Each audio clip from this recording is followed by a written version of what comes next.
Alright, so in the last video we were starting the discussion of capacitors, and in this video we are going to learn about the classification of capacitors. As you can see on the image on the screen, थोड़ा सा blur होगा, sorry for that, but ये image जो है आपको यहाँ पर थोड़ा सा slightly depict कर रहा है कि यहाँ पर किस तरह से classify किया जा रहा है आपका capacitor. So the capacitor classification is based on two classification. Fixed and variable. अब ये किस पे बेसिस होता है? इसका वैल्यू पे, यानी फिक्स्ड और वेरिएबल नाम से आपको पता चलता है. फिक्स्ड यानी कि जिसका कैपेसिटेंस का वैल्यू चेंज नहीं करेगा. वेरिएबल यानी उसका कैपेसिटेंस का वैल्यू चेंज करेगा एंड डिफरेंट पैरामीटर्स के ऊपर चेंज करता है, और यही पैरामीटर्स जो है आपको बताते हैं कि किस तरह का क्लासिफिकेशन होगा, यानी कि इसका सब सेक्शन जो होगा वो depending on which factor can inflict the changes on that particular thing. वही चेंजेस आपको यहाँ पर देखने मिलेंगे. Now first will start with the fixed capacitors जो है वो क्या होते हैं. फिक्स्ड कैपेसिटर जैसा कि अभी बताया मैंने, इसका वैल्यू जो होता है वो चेंज नहीं करता है. That means depending on any factor, once it is manufactured, उसके मैन्युफैक्चर होने के बाद उसका एक फिक्स्ड कैपेसिटेंस दे दिया जाता है, और उसी कैपेसिटेंस के रेंज में, यानी कि उससे कम उससे ज्यादा नहीं, उसी कैपेसिटेंस के रेंज में वो वैल्यू आपको शो करेगा. यानी कि अगर मान लीजिए आपको 25 फराड करके आपका एक कैपेसिटर पे लिखा हुआ है, तो 25 फराड ही वो कैपेसिटेंस देगा, उससे ज्यादा नहीं, उससे कम नहीं. तो fixed capacitance are like that. And fixed capacitance को भी दो कैटेगरी में बांटा गया है, जो कि आपका पोलराइज्ड कैपेसिटर और अनपोलराइज्ड कैपेसिटर है. सिंबल आप इसके साइड में देख पा रहे हैं. फिक्स्ड कैपेसिटर का सिंबल आपको दो पैरेलल लाइंस में मिलेगा. ये जिस सेक्शन में दिख रहा है, हॉरिजॉन्टल वर्टिकल दोनों तरह से आप लगा सकते हैं. आपने सर्किट्स में देखा होगा, इसको हॉरिजॉन्टल वर्टिकल दोनों ही डायरेक्शन में लगाया जा सकता है. Two parallel lines represent the capacitor. अगर नहीं तो आपको सी वहां बगल में लिख देना है. अगर मान लीजिए C1 C2 आपका एक से ज्यादा कैपेसिटर है, तो C1 C2 C3 करके आप लिखते हो. या फिर मान लीजिए कोई स्पेसिफिकेशन, जैसे आप बीजेटी के साथ अगर लगाते हो तो बीजेटी के कौन से एंड में लगा रहे हो, उस पर डिपेंड करता है कि आप यहाँ पर कैपेसिटेंस की क्या नाम देंगे. पोलराइज्ड कैपेसिटर के सिंबल आपको दिख रहे हैं, आपको प्लस और माइनस का साइन दिखेगा उसमें. पोलराइज्ड कैपेसिटर क्या होता है? जहां पर पोलैरिटी आपको शो की जा रही है, यानी कि पॉजिटिव नेगेटिव आप बता पाएंगे कि कौन सा टर्मिनल है. That means the capacitor itself is polarised with positive and negative terminals. ना कनेक्शन बैठाने से पहले ही, कनेक्शन में डालने से, सर्किट में डालने से पहले ही यहाँ पर आपको पॉजिटिव और नेगेटिव टर्मिनल्स मिल जाएंगे आपके कैपेसिटर में. Those are the one that are called polarised capacitors, जहां पर पोलैरिटी आपको बेसिकली मिल जाती है.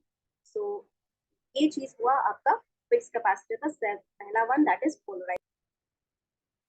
पोलराइज्ड कैपेसिटर जो है वो बेसिकली डीसी वोल्टेज के लिए ही यूज किया जाता है, एसी के लिए यूज नहीं होता है, क्योंकि यहाँ पर फिक्स्ड पोलैरिटी है, फिक्स्ड कैपेसिटेंस है, फिक्स्ड पोलैरिटी है. तो यहाँ पर DC voltage, that means you can use let's say 25 microfarad of capacitance with 5 volt voltage. तो 5 वोल्ट का वोल्टेज ही आपको देना है उस कैपेसिटर के साथ, जहां पर आपको पोलैरिटी यानी कि प्लस और माइनस लिखा हुआ रहेगा. अब आप अगर चाहे तो आप सर्किट्स में चेक कर सकते हैं, जहां भी आपको कैपेसिटर दिखेगा फराड में आपको या माइक्रो फराड में वैल्यू मिलेगी, और उस वैल्यू के साथ साथ पॉजिटिव नेगेटिव साइन मिलेगा, और पॉजिटिव नेगेटिव साइन ही पोलैरिटी को रिप्रेजेंट करता है, जो कि यूजुअली आपके जितने भी डिजिटल सर्किट्स हैं वहां पर यूज किया जा रहा है. ठीक है. Now under this sub section के भी सब सेक्शन की कैटेगरी है, यानी कि पोलराइज्ड के भी कैपेसिटर्स के टाइप हैं, और ये पहला है इलेक्ट्रोलाइट और दूसरा है सुपर कैपेसिटर्स. तो इलेक्ट्रोलाइट की और सुपर कैपेसिटर्स की जो टाइप है उसको हम डिटेल में डिस्कस नहीं करेंगे, बट इलेक्ट्रोलाइट कैपेसिटर क्या है और सुपर कैपेसिटर क्या है इसको हम डिटेल में यहाँ डिस्कस करेंगे. तो इलेक्ट्रोलाइटिक कैपेसिटर क्या होता है? इलेक्ट्रोलाइटिक कैपेसिटर का मतलब ये है कि जहां पर आपका इलेक्ट्रोलाइटिक कंडक्टेंस यूज हो रहा है, यानी कि इलेक्ट्रोलाइट्स यूज किए जा रहे हैं आपके चार्ज को स्टोर करने के लिए, जिसमें से एक जो टर्मिनल है वो आपका चार्ज स्टोर करता है, दूसरा टर्मिनल आपका चार्ज फ्लो करवाने में हेल्प कर रहा है, वो आपका इलेक्ट्रोलाइटिक कैपेसिटर्स है. यहाँ पर जो इलेक्ट्रोलाइट यूज किए जा रहे हैं those are basically used with a conductor. उसको एक कंडक्टर के साथ यूज किया जाता है. तो इलेक्ट्रोलाइटिक कैपेसिटर जो है उसमें दो मेटल प्लेट्स होते हैं. ये मेटल प्लेट्स जो होता है इसमें इंसुलेटिंग ऑक्साइड का लेयर चढ़ाया जाता है. एक मेटल पे इंसुलेटिंग ऑक्साइड का लेयर चढ़ाया जा रहा है, और इस लेयर को चढ़ाने के प्रोसेस को हम एनोडाइजेशन कहते हैं, जहां पर एनोड बनाया जाता है बेसिकली। और ये जो एनोड बनाया जा रहा है यही इंसुलेटिंग लेयर प्रेजेंट करता है, जो कि डाइलेक्ट्रिक की तरह काम करता है। डाइलेक्ट्रिक आपने अगर एलिमेंट्स पढ़े हैं तो कंडक्टर, डाइलेक्ट्रिक वगैरह आप जानते होंगे, केमिस्ट्री में भी पढ़ा होंगे आपने। और यही चीज आपको बता रही है कि इंसुलेटिंग जो है वो डाइलेक्ट्रिक की तरह एक्ट करता है, और डाइलेक्ट्रिक की तरह एक्ट करने का मतलब है कि जब इसमें से इलेक्ट्रिसिटी पास होगा तभी यहाँ करंट फ्लो कराने में आपको मदद मिलेगी, यानी चार्जेस आपके फ्लो होंगे by giving a push through voltage. तो यही चीज आपका जो सेकेंड टर्मिनल होता है, यानी कि कैथोड जो होता है, ये कैथोड जो होता है ये सॉलिड, लिक्विड या गैस टाइप मटेरियल से भी ये इलेक्ट्रोड के सेकेंड टर्मिनल में रहता है, इलेक्ट्रोलाइट के सेकेंड टर्मिनल में रहता है। और ये जो इलेक्ट्रोलाइट है ये आपका 3 स्टेट में, सॉलिड, लिक्विड, गैस के स्टेट में आप यहाँ पर यूज कर सकते हैं। तीनों ही चीजें यहाँ पर electrolyte as an electrolyte use किया जा सकता है। तो इलेक्ट्रोलाइटिक प्लेट्स होंगे जिसमें से एक आयोनाइजेशन के द्वारा आपके क्या कर रहे हैं, यहाँ पर इंसुलेटिंग साइड लेयर चढ़ा रहे हैं जो कि डाइलेक्ट्रिक की तरह काम करेगा। दूसरा आपका बन जाएगा कैथोड, एक एनोड हो गया, एक कैथोड हो गया, और इसी के बीच में आपका चार्ज जो है वो स्टोर होगा और इलेक्ट्रॉन्स फ्लो करेंगे जब तक आपका कैपेसिटर जो है जब फुल हो गया, अपनी कैपेसिटी से भर गया, उसके बाद में कांस्टेंट करंट। कैपेसिटर्स होते हैं उनका जो वैल्यू होता है, वैल्यू का रेंज बहुत ज्यादा होता है, 1 माइक्रोफराड से लेकर 47,000 माइक्रोफराड तक जा रहा है। ये जो कि डीसी के लिए बहुत ही ज्यादा, आप डिजिटल सर्किट्स के लिए आप कह सकते हैं कि बहुत ही ज्यादा वैल्यू रेंज है। डिजिटल सर्किट्स में आपका डीसी जहां पर यूज हो रहा है वहां पर 1 माइक्रोफराड से लेकर 47,000 माइक्रोफराड तक आपको यहाँ पर कैपेसिटेंस की वैल्यू मिल जाएगी। And as you can see on the screen, एक 3 टाइप होते हैं, aluminium electrolyte, electrolytic capacitor, titanium electrolytic capacitor, निकोलियम या फिर निकोनियम इलेक्ट्रोलाइटिक ऑक्साइड इलेक्ट्रोलाइटिक कैपेसिटर। इस तरह के जो भी ऑक्साइड लेड यूज किया जाता है या जो भी मेटल यूज किया जाता है उसके साथ आप इलेक्ट्रोलाइटिक कैपेसिटर्स बना सकते हैं। So this was for the electrolytic capacitor. अब अगर हम सुपर कैपेसिटर्स की तरफ चले तो इसमें भी आपको 3 टाइप ऑफ सुपर कैपेसिटर्स दिख रहे हैं, double layer capacitor, hybrid capacitor and pseudo capacitor. इससे पहले हम ये जान लेते हैं कि सुपर कैपेसिटर होता क्या है। सुपर कैपेसिटर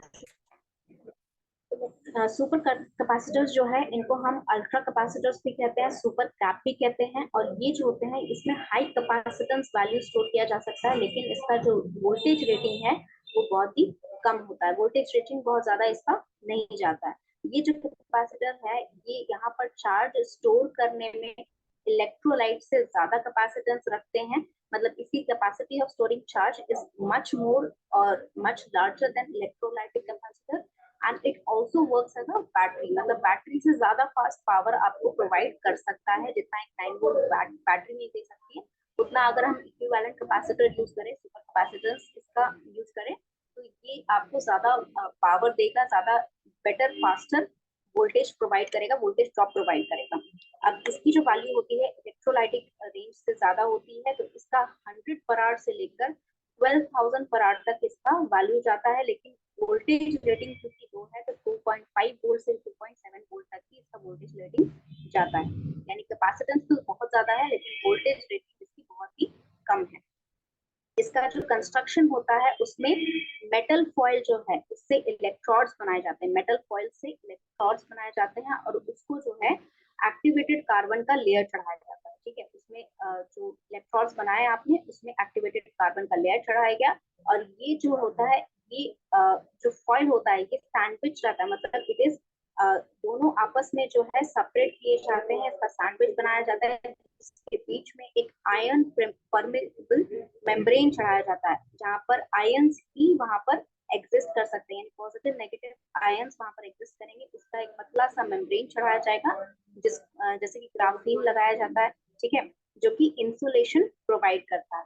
अब यहाँ पर जो है इलेक्ट्रोलाइट से आपका जो आयंस है वो एक्सचेंज किया जा सकता है, यहाँ पर एक्यूमुलेट हो सकता है, और क्योंकि ग्राफीन जो है वो मेम्ब्रेन क्या करता है, आयंस को ही परमिट करता है, तो आयंस ही वहां पर परमिट होंगे, आपके कुल जो चार्जेस हैं वो वैसे ही स्टोर होंगे, वो जिस तरह से आपका एक कैपेसिटर नॉर्मली करता है। तो यहाँ पर जो कॉइल्स हैं उनको रेक्टेंगुलर शेप में पहले फोल्ड किया जाता है या फिर उसको रोल करके सिलेंड्रिकल शेप दिया जाता है और एल्यूमिनियम की केसिंग चढ़ाई जाती है इसके ऊपर।